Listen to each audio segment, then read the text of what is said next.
Hello, I guess it's story time from the cockpit of sailing vessel SVDeepPeace. Adam is the cameraman today, and I'm the talent. Haha.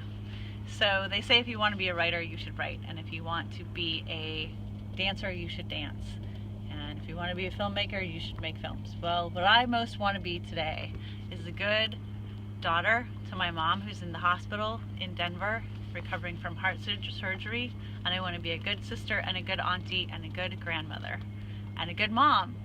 So I've been putting off making these videos because I think that I might not look pretty enough in the videos, or I might say something silly, or you might see my wrinkles, or you might see my spot, or my hair might get in the way. Yeah, I know, it doesn't look like I'm super self-conscious when I make these videos, but I am, and I put off making them because I think I'm not up to being on camera today. But today I thought, you know what, my mom probably doesn't care if I have some wrinkles or a spot. She's seen them before. And my granddaughter is not going to be like, no, please don't read me a bedtime story, you have too many wrinkles. What grandchild has ever said, I don't like my grandmother to read to me because she has wrinkles? Or what niece has ever said, I don't want to hang out with my Auntie Dawn because, you know, she gained a little weight. So anyway, I'm getting over it, and I hope that we can all get over it, because really it's our human connection that we want.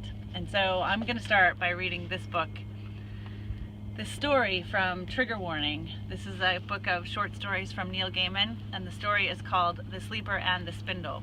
How many minutes in are we, Adam? 1 minute, 45 seconds. Okay, so Adam's going to tell me when 3 minutes are up, or so, and then we'll cut and we'll make the next installment of the story on the next video. So here it is, The Sleeper and the Spindle. It was the closest kingdom to the queen's, as the crow flies, but not even the crows flew it.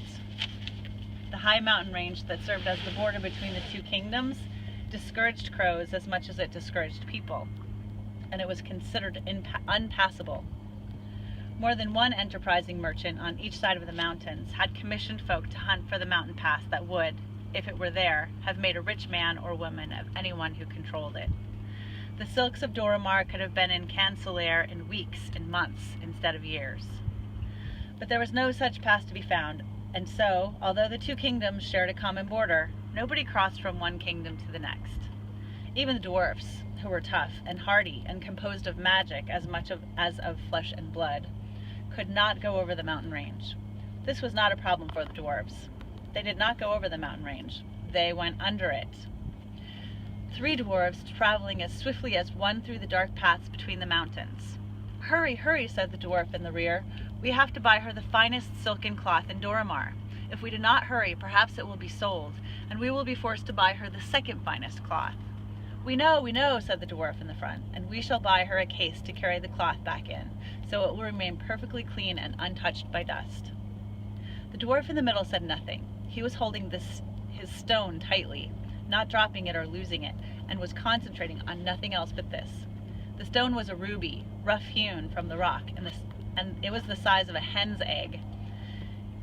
It would be worth a kingdom when cut and set, and would be easily exchanged for the finest silks of Doramar.